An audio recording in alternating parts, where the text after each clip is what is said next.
Hey everybody, it's Rabbit. Welcome back to the channel, and today I'm going to be doing a review of the premium JA37DI Viggen. And before we get started, I do want to do a full disclosure on this one. I am part of the Gaijin Partnership Program, however, this is not a test drive, and this vehicle was not purchased at any kind of discount. I bought this at full price with my own money. I also don't have a decal or a coupon code currently in the shop, so I have no real reason to try to sell you on this vehicle if I don't legitimately think it is at least somewhat useful. So for this video, I'm going to start out by giving you an overview of the flight performance and general characteristics of the Viggen, its strengths and many weaknesses, and then go into overall rationale as to why I decided to purchase this vehicle and whether or not I think that was a good idea. Now before I get started talking about the plane itself, I do want to briefly say that if you are a less experienced player and you pick one of these up without really knowing how a lot of these systems work, I do have an entire video on how to build custom loadouts and how that influences ground RB spawn costs, all that good stuff, so feel free to check that out. And the first thing to understand about the Viggen is that this is basically an air superiority aircraft only. It is essentially useless in ground RB. In ground RB, it's all the way up at 11.7, so you can see the best anti-air and the best air in the game,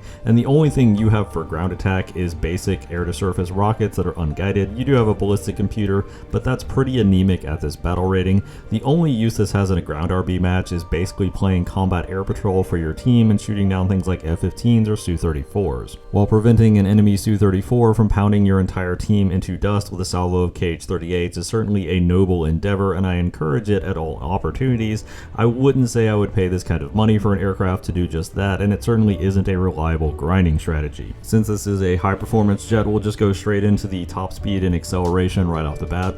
The top speed for its battle rating isn't that impressive. It's about Mach 1.1 to 1.2 on the deck, which isn't great, but it isn't terrible by any stretch of the imagination. The acceleration isn't awful either, but you're certainly going to be slower than a lot of contemporary aircraft, and especially if you get a max up tier into things like Gripens, Typhoons, and Eagles, you're basically going to be left in the dust pretty efficiently. But honestly, it's not that bad just because this isn't really a frontline aircraft anyway, and you're mostly going to be a vulture or supporting aircraft in many situations. I certainly wouldn't regard the top speed as great by any stretch of the imagination, but it's usable. It's not like flying something like an AV-8B Plus where you're going to be miles behind the rest of your team. The fuel consumption does deserve a special mention because it is particularly horrendous on this particular aircraft. I would usually run about 30 minutes of fuel with a 10-minute external fuel tank, and I don't have to worry about mapping any buttons to drop that fuel tank because it's typically gone by the time I'm firing my first missiles at the enemy. This thing will absolutely annihilate its fuel, and even with the 30 minutes fuel and the 10-minute tank, I still ran out of fuel on multiple longer maps. Of course, having to take a large fuel load doesn't exactly help with the weight or acceleration problems on the airframe. It's just another small thing on a whole litany of other small things. The overall energy retention of the JA37 chassis has been significantly nerfed since it was first added to the game, and this aircraft is no exception.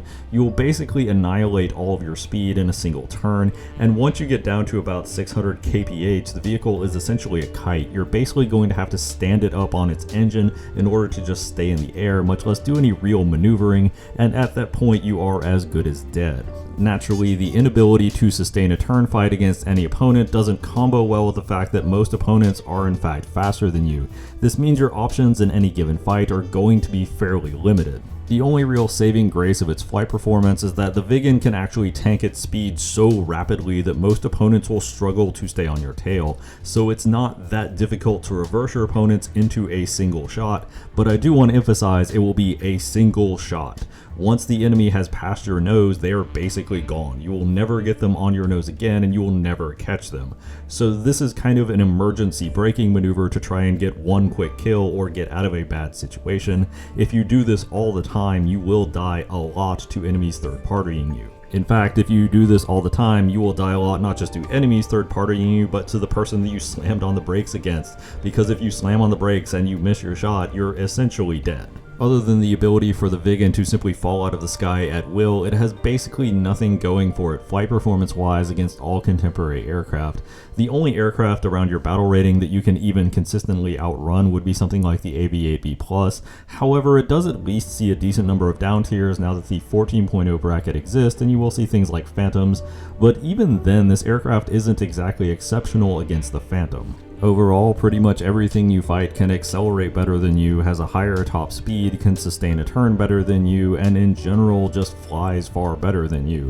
with your only real advantage being that you can fall out of the sky at will. Of course, you should probably mentally add some air quotes over the term advantage in that statement. Moving from the flight performance to the technical aspect of the Viggen, and it does have one saving grace in this area, and that is that it does have a fairly considerable number of countermeasures at around 250, so you can afford to carry enough flares and chaff and split it among flares and chaff that you can afford to evade even some of the more powerful missiles in the game that frequently require multiple drops of flares or chaff to successfully defeat those missiles. This was certainly an area that I never found myself running short on, and I would say it is one of the high points of the airframes that isn't something you have to worry about. The radar warning system, or RWR system, is acutely unhelpful. Essentially what you have is you have 4 separate sectors: the northeast, the northwest, the southeast, and the southwest, and so you can ping those 4 sectors, and you can also ping if something is in between 2 sectors. So you basically have 8 different points that your RWR can ping,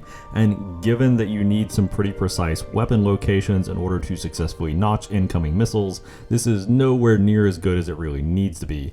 More modern radars will show you not just where the enemy is, but also the type of enemy and how far away they are, and will also tell you if it's an airplane or a missile. This does absolutely none of those things, so this RWR is about as helpful as the Blind Watchman and Robin Hood Men in Tights. Blinken, what are you doing up there? Guessing. I guess no one's coming. It is guessing that there is an enemy there, and that's about it. The only real selling point of this RWR is that the RWR does have an acutely different tone if a missile is in pitfall, so you do know if the missile is in the terminal stage of its flight path if you need to immediately turn and flare or chaff. That being said, the flight performance does hurt your ability to defeat missiles, because if you do a sharp turn and drop chaff to try and defeat a missile, you will immediately find yourself with basically 0 energy and will be an easy prey if the enemy is going in for a follow-up. Your best strategy for defeating Fox 3 missiles should really be multipathing and a combination of multipathing and notching, rather than simply trying to notch and chaff at the last moment like some of the more powerful fighters that this battle rating can afford to. Moving on to the topic of the Viggen's gun, and while the gun is not the most important feature in top tier right now, as it is very heavily dominated by missile combat, having a decent gun can really help out an aircraft. Unfortunately with the Viggen, while the single 30mm cannon it does have a decent amount of ammo and can do some decent damage, I didn't really have that many problems once I got the hang of it. The problem is getting the hang of it, because it turns out this gun does not have any tracer belts whatsoever. The only 3 ammo belt options it has, none of these belts have tracers. So if you're not used to this ammo, it can be very difficult to aim this gun, and you will definitely have quite a few potato moments even if you are kind of used to it. It's not the worst aircraft gun for its battle rating. It's nowhere near as good as the 20mm Vulcan, but if you do get the hang of it, it is pretty solid. However, it can be incredibly rough, especially if you don't play it that often or if you haven't used it in a while. The radar on this Viggen does fortunately have access to both pulse, Doppler, and a track while scan mode. The track while scan mode doesn't have the biggest scanning arc in the world, and it doesn't have the best range, but it can generally pick up enemies within about 30 kilometers with some degree of reliability, although it's not going to maintain the lock most of the time. Generally speaking, I found when I needed to get locks quickly, I would always switch to the ACMPD mode, because that narrows the lock cone pretty significantly and only goes down to about 10 kilometers. The Viggen does not feature any kind of helmet mounted display, either for the IR seekers or for directing the radar, and this is a bit of a disadvantage because a lot of the enemies you fight do have helmet mounted displays, so they can simply look at you and fire missiles at you pretty significantly off bore, whereas you essentially have to point your nose at everything you want to fire a missile at, which can put you at a bit of a disadvantage and is another reason why you kind of want to stay with teammates and try to act as a support or vulture. Of course, the 2 missiles available to the Viggen are the RB-74 and the RB-99. The RB-74 is the AIM-9L. It is specifically the L. It's the RB-74Ms that's the AIM-9M. And while I don't dislike the AIM-9L, it is a very usable missile. It's not really anything impressive at this battle rating, as R-73s, AIM-9Ms, and Magic 2s are pretty common, and this is kind of outclassed by all of them. The missile can pull about 30 Gs once it gets up to speed, although it does have to accelerate a little. It does have a fairly decent range and burn time, and in some scenarios, if you get a good shot off, can also ignore countermeasures, although it doesn't have a full IR CCM suite quickly like the R73 or the AIM-9M does. As a backup missile, I think the RB-74 is perfectly fine. It's not particularly good, but it's not awful either. Of course, the RB-99 is easily the star of the show and is the entire reason why this aircraft is all the way up at 13.0 to begin with. The RB-99 is the American AIM-120A AMRAAM, and this is one of the best long-range missiles in the entire game right now. While the AMRAAM doesn't have quite as much immediate pull off the rail as the R-77 or the Mika, one big feature in the AIM-120A's favor is that it does have a long range, and it also has a long pitbull range. The AIM-120A/RB-99 will generally pitbull within about 10 kilometers, and once your missile is pitbull, you basically don't have to pay attention to it anymore. The missile's own seeker is now going to take care of the work. This also kind of matches up with the ACMPD mode for your radar, because the ACMPD mode only goes out to 10 kilometers. So as soon as you get within range for ACMPD to lock, you can fire your missile and then immediately start evasive action. And this long pitbull range does make the AMRAAM one of the better missiles to simply fire off salvos of at enemies and try to get a bunch of kills rather quickly, because, well, you don't have to keep the enemy locked for extended periods of time. This does kind of help the modest survivability of the aircraft by allowing you to pull evasive maneuvers earlier, but I would say on the whole, the amount of energy you're going to lose from evasive maneuvers is still going to make this a pretty iffy proposition. And that all neatly leads into a discussion about the overall playstyle and tactics with this aircraft. Now, there aren't a ton of options that this plane can utilize at any given time, and I do want to emphasize this plane will basically automatically lose any long-form resource trade with your opponent. You really don't have the missiles, you really don't have the energy to keep up a fight for extended periods of time. So your goal with this plane should always be to end the fight as quickly as possible. And this requires you to be very aggressive, going into an almost berserker stance where live or die, you're just trying to get those kills. This is also part of the reason that when I'm playing this aircraft and I get in one-on-one versus an enemy, I will go straight for stamping on the elevators to get shots as quickly as possible, because if the fight goes long, I will automatically lose. I want to make the fight as short and chaotic as possible, because that's the only way this plane realistically stands a chance against most of its contemporary opponents. Because the Viggen is slower than a lot of contemporary aircraft, it will also kind of organically be a second line plane.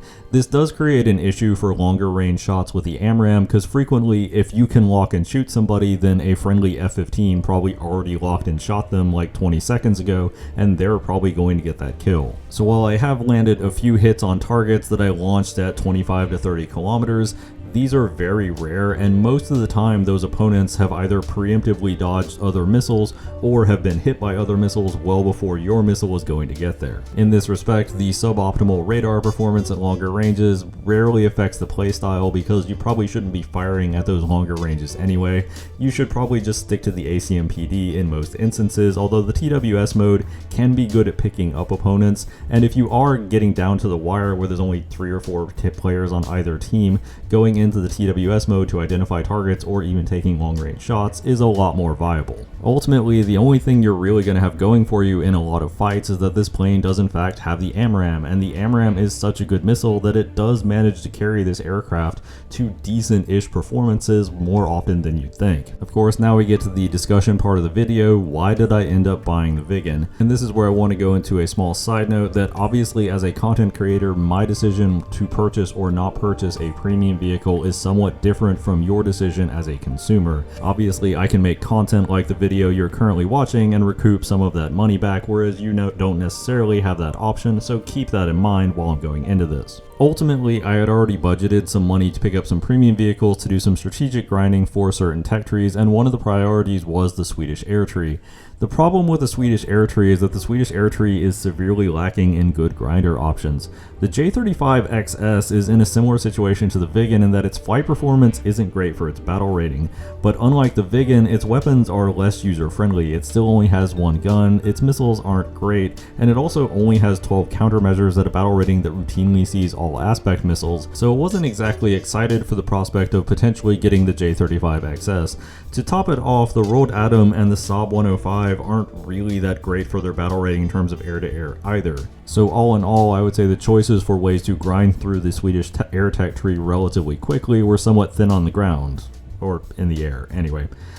Because of the limitations of all of the options, I wasn't as dissuaded when I saw the JA37DI come up for purchase. It was roughly in the price range I was already looking at, and the weapons at least made it more appealing because it was a vehicle that could fly in and at least try to consistently get something done, and of course the higher rank and the higher rewards also didn't hurt the matters. Of course, with all of that being said, I went into this purchase knowing exactly what I was getting. I didn't think I was getting the best plane, and this is not the best plane. I didn't think I was getting a unique plane because there is a tech tree vehicle that is essentially identical. I thought I was getting a plane that would be a decent grinder for the Swedish tech tree where I could consistently get about 1 to 2 kills in each match and go through the matches pretty fast. So the question is, did I get what I paid for? Well, I'm going to show you my KDs and win rate right now, and as you can see, we have almost a 2-to-1 KD and a 60% win rate, and honestly, for a grinder, this is about what I'm looking at. As long as I'm getting around 2 kills per match, this is getting me the modifiers and the score I need to make that match worthwhile from a gameplay standpoint and from a grinding standpoint, and 60% win rate means I'm winning enough of my games and I'm getting extra modifiers from that as well. So on the whole, I would say I did in fact get what I was paying for, although I kind of knew what I was getting into when I purchased this plane. I also had some previous experience with Fox 3 missiles, so the concept of multipathing, the concept of notching, and the concept of like missiles going into pitbull, etc. weren't exactly new concepts for me. So I had the money set aside to purchase a 2KD plane, and I bought a 2KD plane, and I got a 2KD plane, and yeah, that's about it. As for answering the $1 million question, or $80 question I guess, of is this the right purchase for you, I can't honestly say. I don't know what amount of money would be prohibitive for you. I don't know how difficult it would be for you to grind the Swedish tech tree. I don't know how much time you would necessarily save from getting this vehicle over another vehicle. It is obviously the most expensive premium currently in the game right now, and that's going to be pretty prohibitive for a lot of players. And the Swedish tech tree isn't that big, so if you're not on a time crunch to go through it, something like this might not be the best investment in the world, especially if you don't play the game all that often. Again, I want to reiterate to anybody who's considering purchasing this vehicle, it isn't very good, it isn't unique, but it can grind the Swedish tech tree, and it's about on par with a lot of the other options in terms of its ability to do so, simply because Sweden doesn't have great options in that area right now. Or to sum all of that up in a nice little one-line box blurb, it's not a good plane, but it is kind of a good enough plane. Of course, those are just my thoughts on the JA37DI Viggen. If you agree, disagree, let me know in the comments down below. I always love hearing feedback from you guys. If you enjoyed the video, found it helpful, please leave a like and subscribe. As always, danke bitte, tschüss.